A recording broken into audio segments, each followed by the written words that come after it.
Feche os olhos por um instante. Respire fundo e permita que sua mente viaje por séculos de história. Esta não é apenas a narrativa de reis e batalhas, mas um convite para relaxar enquanto descobre a trajetória fascinante dos reinos que um dia formaram a Inglaterra. Uma terra que não nasceu unida, mas fragmentada com povos e culturas disputando cada pedaço de território fértil. Muito antes da Inglaterra ser chamada assim, tribos celtas ocupavam as colinas e planícies, vivendo em comunidades conectadas por lendas, crenças espirituais e tradições orais. Esse mundo começou a mudar quando os romanos chegaram, em 43 d.C., sob o comando do imperador Cláudio. Eles trouxeram estradas, muralhas e cidades, deixando marcas profundas na organização da ilha. No entanto, mesmo sob o poder de Roma, a identidade local sobreviveu, mantendo viva a resistência e a adaptação. Com o declínio do Império Romano, por volta do século V, a Inglaterra tornou-se vulnerável. Foi então que anglos, saxões e jutos atravessaram o Mar do Norte da Europa e desembarcaram em suas costas. Esses povos germânicos não apenas conquistaram terras, mas também fundaram reinos independentes, cada qual com suas leis e seus exércitos. Foi nesse cenário que surgiu a chamada Heptarquia, formada por 7 grandes reinos saxões: Wessex, Sussex, Kent, Essex, Northumbria, Mercia e Anglia Oriental. Cada um buscava expandir seu território e afirmar seu poder. Alianças eram criadas e destruídas em pouco tempo. Batalhas se repetiam, e a lealdade de nobres e guerreiros definia o destino de cada fronteira.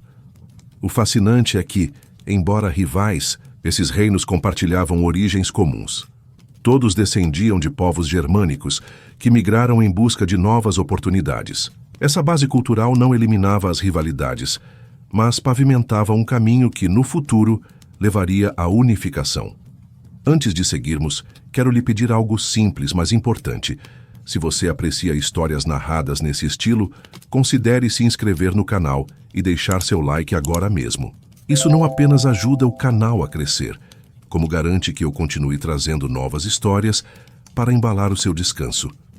Voltando à narrativa, a Inglaterra medieval inicial era uma terra fragmentada. Cada reino guardava seu orgulho, sua força e seus segredos. Reis lendários surgiam, alianças eram quebradas e a paisagem cultural era tão diversa quanto os campos que separavam cada território. Era um mundo instável, mas também vibrante, onde cada batalha e cada governante moldavam um pedaço do que, séculos mais tarde, se tornaria a Inglaterra unificada. Enquanto avançamos por essa história, você perceberá que cada reino, com suas conquistas, seus desafios e suas quedas, deixou marcas profundas. E é da soma dessas partes, do entrelaçar de vitórias e derrotas, que nasceu uma identidade coletiva. Assim começa a jornada pela história completa dos reinos da Inglaterra. Uma narrativa para você ouvir com calma, sem pressa, deixando que cada detalhe ajude a suavizar sua mente e a preparar o terreno para um sono tranquilo. Entre os 7 reinos que compunham a chamada Heptarquia, o Essex se destacou como um dos mais poderosos e duradouros. Localizado no sudoeste da Inglaterra, seu nome significa literalmente Terra dos Saxões do Oeste. Desde os primeiros séculos de sua formação, o Essex demonstrou uma habilidade única de sobrevivência, expansão e adaptação. Enquanto outros reinos caíam diante de invasões externas ou de rivalidades internas, o Essex se fortalecia, preparando-se para desempenhar um papel central na unificação futura da Inglaterra. As origens de Wessex remontam ao século VI, quando chefes saxões começaram a consolidar o poder sobre territórios que antes eram ocupados por povos britânicos nativos. À medida que conquistavam novas terras, os reis de Wessex estabeleceram uma base sólida de autoridade, apoiada por alianças militares e pela imposição de leis que mantinham a ordem. Essa capacidade de organização tornou o reino não apenas forte militarmente, mas também respeitado pelos vizinhos. Durante o século VIII, o Essex ainda competia com outros reinos poderosos, como Mercia e Northumbria. Esses dois, em especial, representavam rivais temíveis. Mércia dominava as terras centrais, exercendo influência política e militar, enquanto Northumbria, ao norte, era um centro cultural e religioso de enorme prestígio. Para sobreviver nesse ambiente de disputas, Wessex desenvolveu uma diplomacia estratégica, alternando alianças e confrontos, sempre em busca de preservar sua posição. O ponto de virada, no entanto, viria com a ascensão de reis visionários. Um dos mais importantes foi Egbert, que governou no início do século IX. Ele conseguiu expandir Wessex de forma significativa, derrotando rivais e estabelecendo sua supremacia em grande parte do sul da Inglaterra.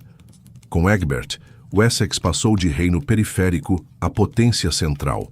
Esse fortalecimento seria essencial para os séculos seguintes, quando ameaças ainda maiores surgiriam, e a maior dessas ameaças viria do mar. A partir do século IX, os vikings iniciaram invasões constantes, assolando vilas costeiras e desafiando a estabilidade dos reinos saxões. Wessex, sob a liderança de reis determinados, tornou-se o principal bastião de resistência contra essas incursões. Essa resistência não apenas garantiu a sobrevivência do reino, mas também fortaleceu sua reputação como defensor da terra inglesa. Um nome inevitável nesse período é o de Alfred, o Grande, rei de Wessex, no final do século IX. Alfred é lembrado não apenas como um guerreiro habilidoso, mas como um líder sábio, que compreendeu que a força de um reino não se baseava apenas em batalhas, mas também em conhecimento, fé e cultura. Ele incentivou a educação, traduziu textos importantes para o inglês antigo e promoveu reformas militares que prepararam Wessex para resistir de forma mais eficiente aos ataques vikings. Sua visão transformou Wessex no coração de um futuro reino unificado. Ao olhar para a história de Wessex, percebemos que esse reino não foi apenas um dos 7 da heptarquia. Ele foi o alicerce de algo muito maior. Enquanto outros reinos se fragmentaram e caíram, Wessex persistiu, se reinventou e abriu caminho para o nascimento da Inglaterra como uma nação unida. E essa trajetória, marcada por lutas e conquistas, ainda é apenas o começo da longa jornada que temos pela frente. Entre os 7 reinos da heptarquia, Mercia se ergueu como um dos mais influentes e temidos durante os séculos 7 e 8. Localizado no coração da Inglaterra, seu nome deriva do termo marca ou fronteira, refletindo a posição geográfica estratégica que ocupava entre territórios rivais. Mercia não apenas cresceu militarmente, mas também estabeleceu uma identidade cultural e política que deixou marcas profundas na formação da Inglaterra medieval. O auge de Mercia começou com reis ambiciosos que compreenderam o valor de controlar as terras centrais. Diferente de Wessex ou Northumbria, que tinham acesso mais direto ao mar, Mercia era um reino interiorano. Essa posição, longe de ser uma fraqueza, tornou-se sua força. Quem controlava o centro tinha influência sobre rotas comerciais, alianças militares e comunicações entre os demais reinos. Assim, Mercia se consolidou como um mediador e, muitas vezes, como um dominador dos vizinhos. Um dos grandes nomes dessa ascensão foi o rei Penda, que governou no século VII.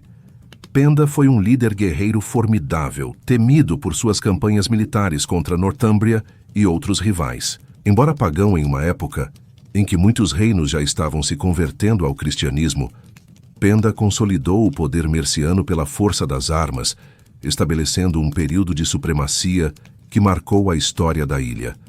Mas o verdadeiro auge de Mercia viria mais tarde, sob o reinado de Offa no século VIII. Offa é lembrado não apenas como um conquistador, mas como um governante com visão administrativa e diplomática. Foi durante seu reinado que Mercia alcançou o status de potência dominante.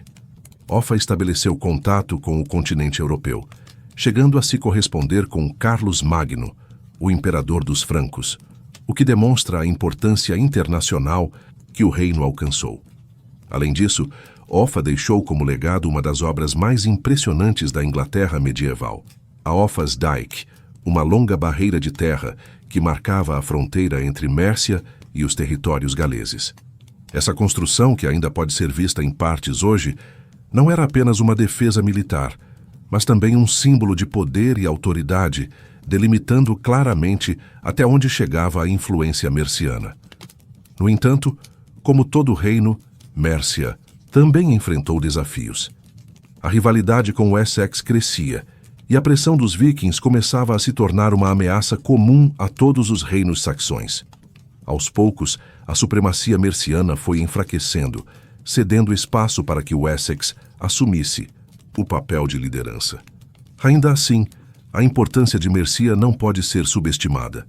Seu auge representou um momento em que a Inglaterra esteve próxima de ser unificada sob um único poder, mesmo que temporariamente. A memória de Mercia é a de um reino central, tanto em localização quanto em importância. Foi ali que se desenharam alianças, guerras e estratégias que moldaram o destino de toda a Inglaterra. Sem Mércia, a balança de poder teria sido bem diferente, e talvez a unificação inglesa tivesse tomado outros caminhos. Se o Essex representava o poder duradouro e Mércia simbolizava a força central, Northumbria foi, durante séculos, o coração espiritual e intelectual da Inglaterra medieval. Localizado ao norte, abrangendo terras que hoje correspondem ao norte da Inglaterra e ao sudeste da Escócia, Northumbria se destacou por sua influência cultural e religiosa, ao mesmo tempo em que travava batalhas pela supremacia política. O nome Northumbria significa literalmente ao norte do rio Humber, o que já nos dá uma ideia de sua posição geográfica. Dividido em dois territórios principais, Bernícia ao norte e Deira ao sul, o reino se formou da união dessas duas áreas no século VII. Essa fusão deu a Northumbria uma base territorial ampla e estratégica, permitindo-lhe disputar poder com Mércia e outros reinos. Um dos primeiros grandes reis de Northumbria foi Edwin, que governou no início do século VII. Sob sua liderança, o reino alcançou prestígio e influência, expandindo seu território e consolidando sua posição entre os demais reinos da heptarquia.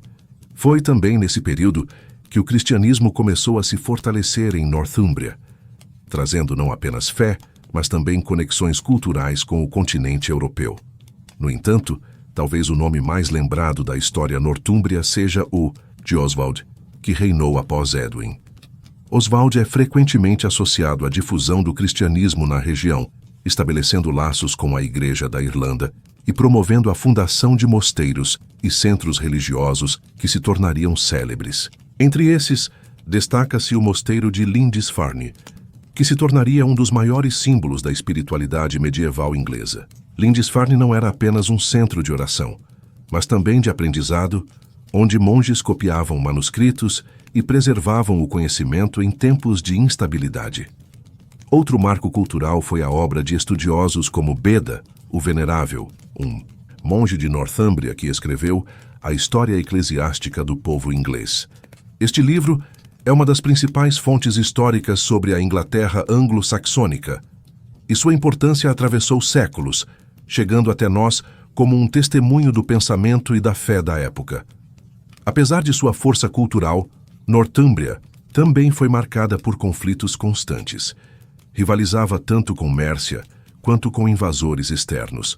As lutas internas entre Bernícia e Deira, embora unificadas, nunca desapareceram completamente, fragilizando o reino em alguns períodos. Essa instabilidade foi aproveitada por inimigos, especialmente pelos vikings, que devastaram regiões como Lindisfarne em um ataque brutal no final do século VIII. Um evento que ficou marcado como um dos primeiros grandes choques entre os saxões e os invasores nórdicos. Northumbria, portanto, simboliza o contraste entre a espada e a pena. Um reino que brilhou pela erudição, pela religiosidade e pela cultura, mas que ao mesmo tempo não conseguiu escapar das guerras e invasões que marcaram a Idade Média. Sua herança, no entanto, é inegável.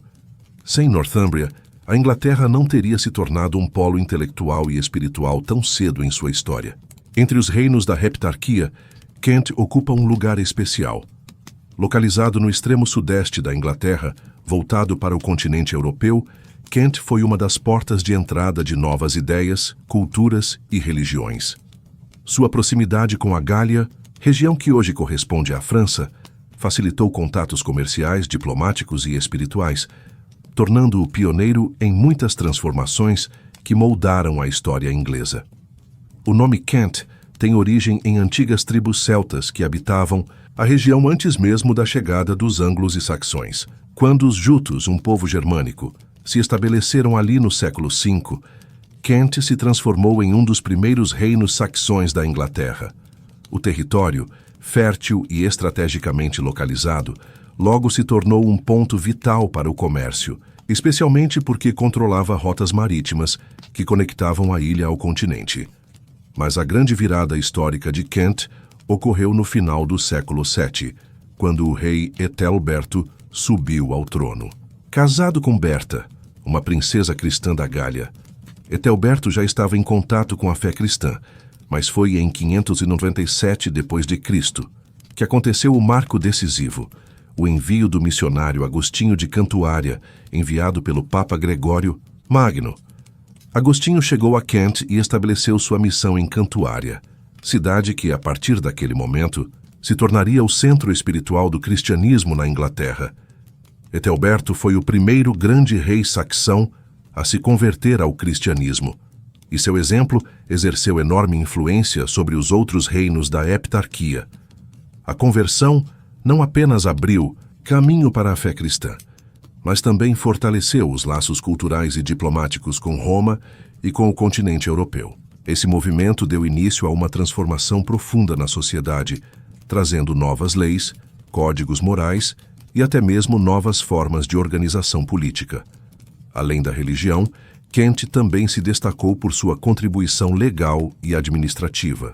O Código de Leis de Ethelberto, escrito no início do século VII, é considerado o mais antigo conjunto de leis anglo-saxônicas preservado. Ele trazia regras sobre propriedade, punições e reparações, revelando uma sociedade já organizada e preocupada em estabelecer justiça e ordem. Apesar de seu tamanho modesto em comparação com Mercia ou Northumbria, Kent exerceu influência desproporcional à sua força militar. Era visto como um reino de prestígio cultural e religioso, desempenhando o papel de ponte entre a Inglaterra e o continente. Sua importância se manteve viva, especialmente pela herança da Igreja de Cantuária, que até hoje é considerada o coração da Igreja Anglicana. Com o passar do tempo, Kent perdeu espaço político diante de rivais mais poderosos, sendo absorvido por outros reinos. No entanto, sua marca na história permaneceu. Foi em Kent que a Inglaterra deu seus primeiros passos rumo à cristianização, que moldaria profundamente sua identidade nacional nos séculos seguintes. Assim, Kent é lembrado não como um reino conquistador, mas como um reino transformador. Foi dali que irradiaram ideias que uniriam os saxões sob uma fé comum, pavimentando o caminho para a formação de uma nação que combinava espada e espiritualidade. Quando pensamos na heptarquia, geralmente os nomes de Wessex, Mercia e Northumbria surgem primeiro, pois foram os reinos que mais disputaram a supremacia da Inglaterra antiga. No entanto, os reinos menores como Sussex e Essex também foram peças fundamentais nesse mosaico complexo de poder, cultura e rivalidade. Sussex, cujo nome significa Terra dos Saxões do Sul, ocupava a região costeira ao sul da Inglaterra. Embora menor em tamanho e influência em comparação a Wessex ou Mercia, Sussex tinha uma localização estratégica voltada para o Canal da Mancha, que o conectava diretamente com rotas marítimas de comércio e de invasões. Foi um dos últimos reinos saxões a se converter ao cristianismo, resistindo por muito tempo às missões religiosas que já haviam conquistado Kent e outros territórios. Essa resistência cultural e religiosa marcou a identidade de Sussex, tornando-o por séculos um reino com características muito próprias. Com o tempo, no entanto, Sussex foi perdendo autonomia. Os reis locais, diante de pressões externas e da crescente força de Wessex, acabaram sendo absorvidos pela expansão do reino vizinho. Mesmo assim, Sussex deixou marcas na história inglesa, principalmente pelo seu apego à tradição pagã e pela influência costeira em contatos com outros povos. Já Essex, a terra dos saxões do leste, surgiu como um reino relativamente pequeno, mas situado em uma região estratégica próxima ao estuário do rio Tâmisa, que mais tarde seria o coração da futura Londres. Fundado por saxões orientais no século VI, Essex desempenhou um papel importante nas primeiras fases da cristianização, embora, assim como Sussex, tenha oscilado entre aceitar e rejeitar a nova fé. Houve períodos em que seus reis abraçaram o cristianismo, influenciados por Kent e Northumbria, mas também momentos de retorno ao paganismo, demonstrando a instabilidade religiosa que caracterizou os séculos iniciais. Politicamente, Essex nunca conseguiu exercer domínio sobre grandes porções da Inglaterra, mas sua posição geográfica lhe deu importância estratégica. Controlar Essex significava ter influência sobre o acesso ao Tâmisa e as terras mais ricas do Sudeste. Com o tempo, e especialmente diante da ascensão de Mercia e Wessex, Essex também perdeu independência, sendo incorporado às forças de reinos maiores. Apesar de sua fragilidade militar e política, Sussex e Essex representam a realidade de muitos reinos menores da Inglaterra anglo-saxônica, comunidades que tentavam sobreviver em meio às pressões de vizinhos poderosos, invasões estrangeiras e transformações religiosas. Embora não tenham deixado o mesmo legado que o Essex ou Northumbria, sua existência mostra que a Inglaterra não nasceu da força de poucos reinos, mas da complexa rede de alianças, rivalidades e adaptações de todos eles.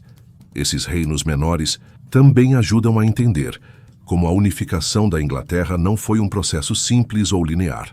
Pelo contrário, foi uma longa trajetória de absorção, fusão e, muitas vezes, de sobrevivência frente a ameaças constantes. Assim, tanto Sussex quanto Essex, mesmo sendo considerados reinos secundários, desempenharam papéis essenciais no equilíbrio político da heptarquia. Sem eles, a história da formação inglesa não teria a mesma riqueza de nuances e conflitos. Entre os reinos que compunham a heptarquia, a Anglia Oriental ocupava a região leste da Inglaterra, correspondendo hoje aproximadamente aos condados de Norfolk e Suffolk. Embora fosse um território relativamente pequeno, esse reino teve um papel importante nos primeiros estágios da formação inglesa, sobretudo por sua localização estratégica voltada para o Mar do Norte, o que o colocava em contato direto com povos escandinavos e com rotas de comércio. O reino foi fundado por colonos anglos, um dos povos germânicos que migraram para a Inglaterra após a retirada romana.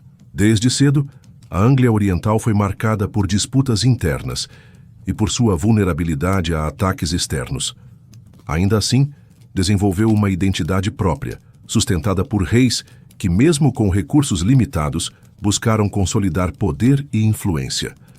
Um dos nomes mais lembrados é o de Rei Haedwald, que governou no início do século VII. Haedwald é famoso por ter oscilado entre o paganismo e o cristianismo, refletindo a transição cultural e religiosa pela qual passavam todos os reinos saxões. Ele foi um dos primeiros reis a aceitar o cristianismo, embora não tenha abandonado totalmente os antigos cultos, mantendo templos para ambas as crenças. Esse sincretismo religioso mostra como a Anglia Oriental estava em um ponto de cruzamento cultural, tentando equilibrar tradição e mudança. A importância de Haedwald também está associada a um dos maiores tesouros arqueológicos encontrados na Inglaterra, o navio funerário de Sutton Hoo. Descoberto no século XX, esse túmulo monumental contém artefatos riquíssimos, incluindo armas, joias e objetos de prestígio que atestam a influência e a riqueza do reino naquela época. Sutton Hoo não apenas revelou detalhes sobre o poder dos reis da Anglia Oriental, mas também se tornou um símbolo da grandiosidade dos reinos anglo-saxões em geral. Apesar desses momentos de destaque, a Anglia Oriental sempre esteve sob ameaça. Sua localização costeira a tornava alvo constante de invasões, especialmente dos vikings. No século IX, o reino enfrentou uma de suas maiores provações quando o rei Edmundo, o mártir, resistiu às incursões vikings. Capturado e morto após se recusar a renegar sua fé cristã, Edmundo tornou-se santo e mártir, sendo venerado por séculos na Inglaterra medieval. Sua memória reforçou o caráter religioso do reino e inspirou gerações posteriores. No entanto, com o avanço das invasões nórdicas e a ascensão de reinos mais fortes como Wessex, a Anglia Oriental perdeu gradualmente sua autonomia. No final do século IX, foi absorvida pelo chamado Danelaw, a área da Inglaterra controlada pelos vikings, e deixou de existir como reino independente. Ainda assim, sua herança não desapareceu. A memória de reis como Hedwald e Edmundo, os tesouros de Sutton Hoo e o legado cultural da região mantiveram viva a importância histórica da Anglia Oriental. Mesmo sendo considerado um dos reinos menores, seu impacto na formação da Inglaterra foi significativo, mostrando que cada peça desse grande quebra-cabeça contribuiu para a construção de uma nação que surgiria séculos mais tarde. A partir do final do século VIII, a Inglaterra anglo-saxônica passou a enfrentar uma ameaça que mudaria radicalmente seu curso histórico: os vikings. Vindos da Escandinávia, esses navegadores e guerreiros eram mestres em explorar as rotas marítimas, surpreendendo os reinos costeiros com ataques rápidos e devastadores. O primeiro grande choque aconteceu em 793 d.C., quando o mosteiro de Lindisfarne, em Northumbria, foi brutalmente saqueado. Esse ataque não foi apenas uma tragédia local, mas um marco simbólico. Era o início de uma era de invasões que abalaria profundamente a Inglaterra. Os mosteiros, por sua riqueza em manuscritos, objetos sagrados e tesouros acumulados, eram alvos fáceis e cobiçados. Além disso, sua localização isolada e sem fortificações tornava-os vulneráveis. Mas os vikings não se limitaram a atacar centros religiosos. Com o tempo, passaram a pilhar cidades, vilas e áreas agrícolas, levando medo e destruição por onde passavam. O impacto das invasões foi enorme. Reinos inteiros entraram em colapso diante da força e da brutalidade dos nórdicos. Nortúmbria e Anglia Oriental, por exemplo, sofreram ataques tão devastadores que perderam parte significativa de sua autonomia. A Anglia Oriental, como vimos, acabaria absorvida pelo domínio viking, especialmente após a morte do rei Edmundo, que resistiu bravamente e foi martirizado. Mas os vikings não vieram apenas para saquear. Com o passar das décadas, eles começaram a se estabelecer de forma permanente em várias regiões da Inglaterra. Esse domínio territorial ficou conhecido como Danelaw, o território da lei dinamarquesa, que se estendia por vastas áreas do norte e do leste da Inglaterra. Nessas terras, costumes, leis e tradições vikings passaram a coexistir com a cultura saxônica, criando uma fusão única que influenciaria a sociedade inglesa para sempre. Diante dessa ameaça, apenas um reino se mostrou capaz de resistir de forma consistente: Wessex. Sob a liderança de reis determinados como Alfred, o Grande, Wessex se transformou no baluarte da resistência saxônica. Alfred reorganizou o exército, construiu fortificações conhecidas como burhs e estabeleceu uma marinha rudimentar para enfrentar os invasores no mar. Sua visão estratégica permitiu que o Wessex se mantivesse firme, mesmo quando tudo parecia perdido.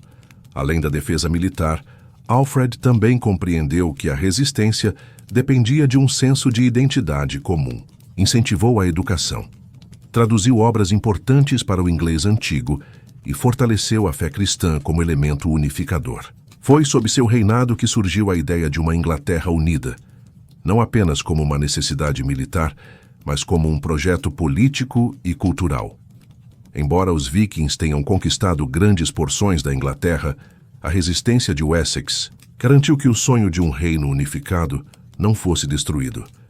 Pelo contrário, a ameaça externa acabou acelerando esse processo de união. Os saxões, diante do inimigo comum, perceberam que apenas juntos poderiam sobreviver. Assim, o período das invasões vikings, embora marcado por destruição e sofrimento, também foi o catalisador que preparou o caminho para o nascimento da Inglaterra como uma nação unida. Foi um tempo de dor, mas também de transformação, em que o fogo das batalhas forjou a base de uma identidade coletiva. Após décadas de invasões e conflitos, a Inglaterra anglo-saxônica estava dividida entre os territórios dominados pelos vikings, conhecidos como Danelaw, e as terras ainda livres sob o controle de Wessex, O equilíbrio de forças parecia instável. Mas foi justamente nesse contexto que surgiu a liderança visionária de reis saxões, capazes de transformar a fragmentação em unidade. O primeiro deles foi Alfredo, o Grande, cujo reinado entre 871 e 899 d.C.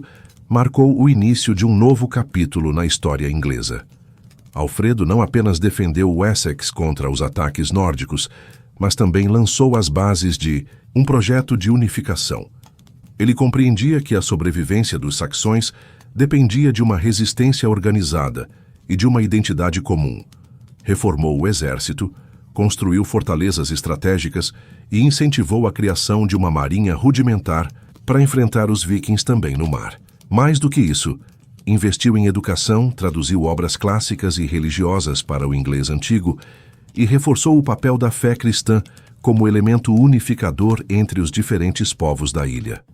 Após sua morte, seus descendentes deram continuidade a esse legado. Seu filho Eduardo o Velho e sua filha Ethelfled, a Senhora dos Mércios, ampliaram os territórios controlados por Wessex, reconquistando terras que estavam sob domínio viking. Ethelfled, em particular, é lembrada como uma líder notável. Governou Mércia com firmeza e participou ativamente das campanhas militares que empurraram os invasores para fora do centro da Inglaterra. O verdadeiro salto rumo à unificação aconteceu com o reinado de Athelstan, neto de Alfredo. No ano de 927 d.C., Athelstan conseguiu consolidar sua autoridade sobre todos os antigos reinos da Heptarquia, além de subjugar áreas que antes estavam sob controle viking. Ele é frequentemente considerado o primeiro rei da Inglaterra, unida, pois foi o primeiro a governar efetivamente todo o território inglês, sob uma única coroa. Sob Athelstan, a Inglaterra experimentou um momento de estabilidade e integração. Leis foram unificadas, moedas foram padronizadas e a autoridade real passou a ser reconhecida em todo o reino. Foi também durante seu governo que a Inglaterra começou a estabelecer relações diplomáticas mais sólidas com o restante da Europa, consolidando-se como uma potência em ascensão. Ainda assim, a unificação não eliminou os desafios. Os vikings continuaram a representar uma ameaça e disputas internas entre nobres saxões frequentemente colocavam em risco a coesão recém-conquistada. No entanto, a semente havia sido plantada. A ideia de uma Inglaterra única, unida sob uma coroa, já fazia parte da realidade política e cultural. A trajetória de Alfredo, Eduardo, Ethelfled e Athelstan mostra como, a partir da adversidade, surgiu a força da unidade. Cada um desses líderes desempenhou um papel crucial, transformando um cenário de fragmentação em um reino que começava a se enxergar como nação. O processo foi lento e cheio de obstáculos, mas representou a base do que a Inglaterra se tornaria nos séculos seguintes. Assim, a unificação não foi apenas um feito militar, mas também cultural e simbólico. Foi a vitória da persistência sobre a invasão, da organização sobre o caos e da visão de futuro sobre a divisão. Com a ascensão de Athelstan e a unificação sob uma única coroa, chegava ao fim a era da Heptarquia. O que antes era um mosaico fragmentado de pequenos reinos, Wessex, Mércia, Northumbria, Kent, Sussex, Essex e Anglia Oriental, transformou-se em uma Inglaterra unida, capaz de resistir às invasões externas e de afirmar sua presença no cenário europeu. Essa unificação, no entanto, não apagou a memória dos reinos que a antecederam. Cada um deixou sua marca, contribuindo para a identidade de um povo que aprenderia a se reconhecer como uma nação. Wessex deu à Inglaterra a estabilidade militar e administrativa que sustentaria o reino por séculos. Mércia, com sua posição central e tradição de poder, representou um eixo de equilíbrio entre norte e sul. Northumbria, enfraquecida pelas invasões, deixou um legado cultural e espiritual imenso, através de mosteiros como Lindisfarne e estudiosos como Beda, o Venerável. Kent foi a porta de entrada da fé cristã, moldando crenças e valores que uniriam diferentes povos. Sussex e Essex, apesar de menores, representaram a diversidade e os desafios de integração. E a Anglia Oriental, com sua riqueza e mártires, mostrou como fé e resistência se entrelaçaram na construção da história. Mesmo unificada, a Inglaterra ainda enfrentaria novos testes, invasões vikings tardias, disputas internas e a conquista normanda em 1066. Mas o alicerce já estava lançado. A ideia de uma coroa única de um povo com destino comum era irreversível. O que havia começado como fragmentação e rivalidade se transformara em identidade e resiliência. A fusão de tradições celtas, germânicas, cristãs e escandinavas deu origem a uma cultura vibrante. A língua inglesa começou a ganhar forma, misturando raízes diversas. A política, baseada em reis, conselhos e leis, evoluiu para estruturas que ecoariam por séculos. Cada detalhe, cada confronto e cada reconciliação moldaram um país que se tornaria uma das nações mais influentes do mundo. Enquanto você ouve estas palavras, pode imaginar a Inglaterra medieval como uma tapeçaria entrelaçada por histórias, monges iluminando manuscritos à luz de velas, guerreiros defendendo suas fronteiras contra invasores, reis tentando manter a lealdade de seus súditos. É uma imagem distante, quase onírica, mas que ajuda a compreender como o passado se desdobra em herança viva. E agora, ao chegarmos ao fim desta narrativa, permita que sua mente descanse. Pense nos reinos que se ergueram e caíram, nas batalhas travadas, nas alianças e traições que, de forma silenciosa e inevitável, deram forma a uma Inglaterra unida. Deixe que essas imagens se dissolvam suavemente, como ecos de um tempo distante, embalando seus pensamentos para o sono. Antes de se desligar completamente, quero deixar um lembrete suave. Se esta história ajudou você a relaxar, considere curtir este vídeo e se inscrever no canal. Assim você apoia a continuidade desse trabalho e garante que novas histórias cheguem até você, sempre com o mesmo propósito: ajudar a desacelerar e a encontrar tranquilidade. Boa noite, e que a paz dessas histórias antigas acompanhe o seu descanso.